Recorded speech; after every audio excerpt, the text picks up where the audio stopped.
Bonjour à tous, c'est David Torrid. Aujourd'hui on va parler du porno, ou plus précisément du fait de pas en regarder. Disclaimer, le porno, c'est de la merde.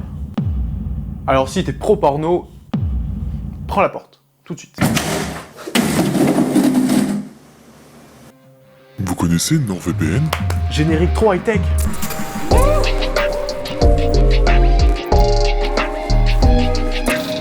J'avais un rapport à la pornographie dès mon plus jeune âge. Bon, je dis plus jeune, c'est genre, voilà, 13-14 ans, on se calme. J'allais sur Google et je tapais gros seins. Il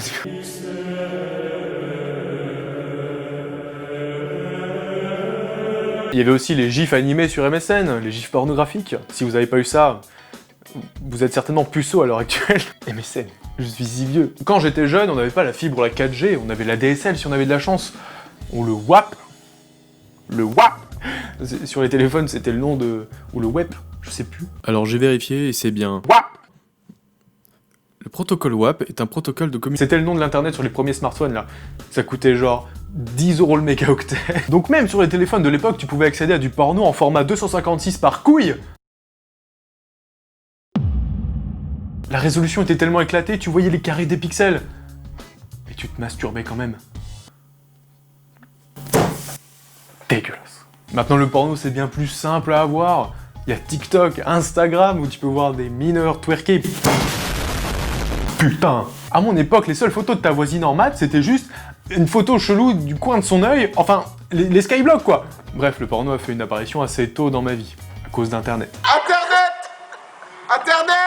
Et je vous vois arriver avec vos questions. Ta mère ne surveillait pas ta consommation internet? Alors déjà, tu parles pas de ma mère. À partir de ce moment-là, il y a déjà un problème. Dans la société, c'est d'un commun accord qu'on s'est dit que c'était pas bien de regarder du porno. Mais du coup, ça empêche d'avoir les bons réflexes vis-à-vis de ça. Par conséquent, tu sais pas si regarder un porno par semaine, c'est bien, ou c'est trop, ou c'est pas assez. C'était traité un peu comme la drogue à l'époque, où juste ne regarde pas, tu t'en tireras très bien. À la rigueur, au seul cours d'éducation sexuelle que tu as, on te dit « c'est pas la réalité, ça se passe pas comme ça ». Ça se passe comment alors? Hein? Qu'est-ce qui est faux? Hein? Répondez! Dans ce contexte complètement d'ignorant, je ne savais pas à quel point ça allait avoir des effets négatifs sur ma vie. Donc je progresse dans l'adolescence et à 16 ans, j'ai ma chambre à moi tout seul. Comment vous expliquer? Un adolescent de 16 ans, les hormones à 11 sur 10. Aucune limite sur son PC. Modern Warfare 2, Battlefield 3, Diablo X9. Je regardais du porno une fois par jour, tranquille, vraiment, serein. Y a pas de problème. Quand je dis un porno par jour, on est d'accord, je parle pas d'une vidéo porno, je parle de sessions où tu cherches, d'accord? Où tu en regardes plusieurs. Le danger. Comme Indiana Jones. Vous vous dites peut-être que le David adolescent était très seul, très célibataire, il faisait partie des puceaux et des bolos.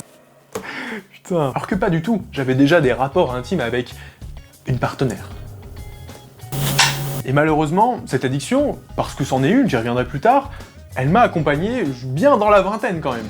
Je pense qu'il y a plusieurs facteurs qui ont contribué à m'amener à ce point-là. Tout d'abord, la normalité dans la société, dans le sens où on en parle entre potes, on en fait des blagues, c'est souvent dans les films, les séries, dans la culture qu'on connaît.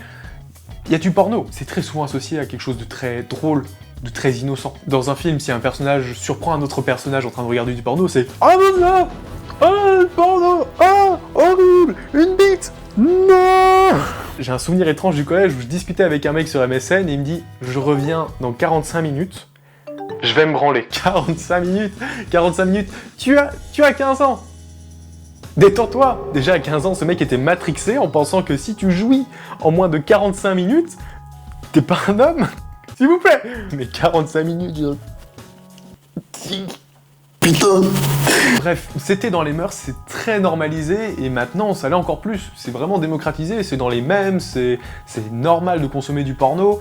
Bref, un autre phénomène qui a sûrement influé sur ma consommation de porno, c'est l'hypersexualisation de tout.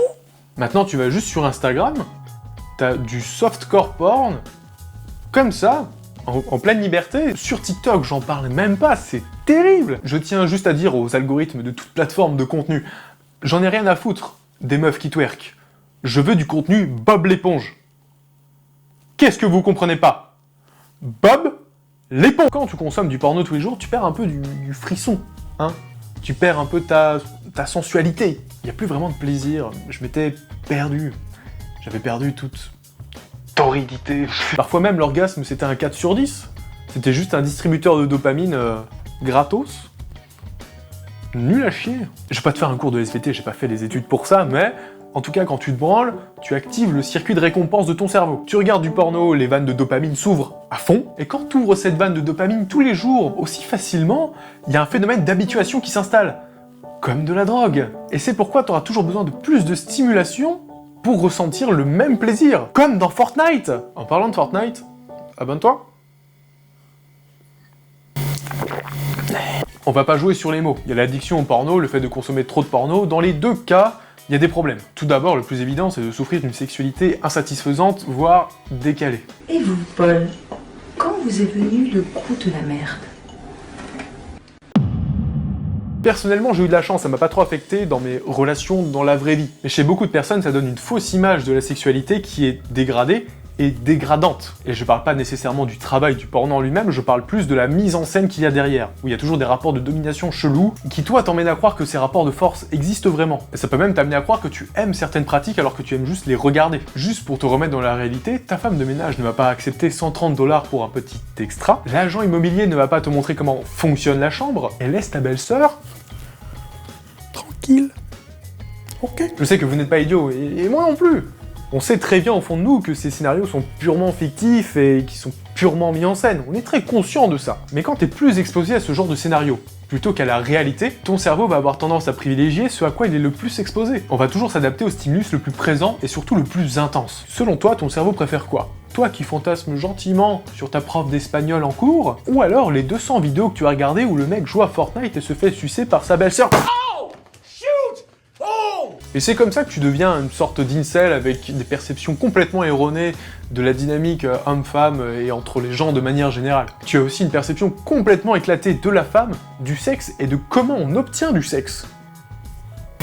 Tu mets aucune chance de ton côté. Au-delà de ces perceptions du monde extérieur, il y a aussi la perception de toi-même. Si tu n'as pas confiance en toi, il y a de fortes chances que tu développes des complexes vis-à-vis de ça. Et du coup, de l'anxiété de performance, etc., etc. Bref, c'est de la merde. Tu vas naturellement aussi être complètement désensibilisé au sexe dans la réalité.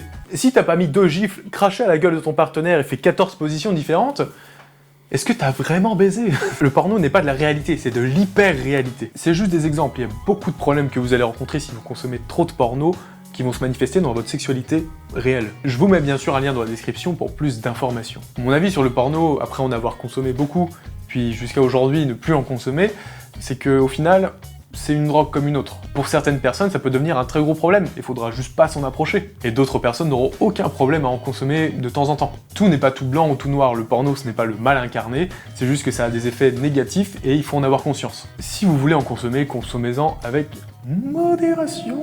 Dans notre ère de l'information, on est constamment stimulé, éloigné de nos sensations, de nos émotions, et éloigné du présent. Et au final, on s'éloigne de nous-mêmes. Et c'est ça la grande tragédie du porno. Vous pouvez être nihiliste, vous dire que vous n'avez aucun destin, aucun potentiel, et continuer à vous autodétruire. Vous pouvez renouer avec la meilleure personne, vous-même. Reconnectez-vous avec votre libido, reconnectez-vous avec le monde, reconnectez-vous avec vous-même. Et devenez comptable. Merci d'avoir regardé cette vidéo, j'espère qu'elle vous a plu. On est 150 abonnés sur cette chaîne, qui est incroyable! J'accueille toujours vos commentaires avec un énorme plaisir et j'y réponds volontiers. Merci pour le soutien. Non, sérieux. Viens après, on se prend un verre. Tranquille, tous les deux. On discute. Puis on regarde un film. Puis tu me caresses la cuisse. On s'embrasse. Allez. Sur ce, je vous fais pas la bise. On se voit la semaine prochaine.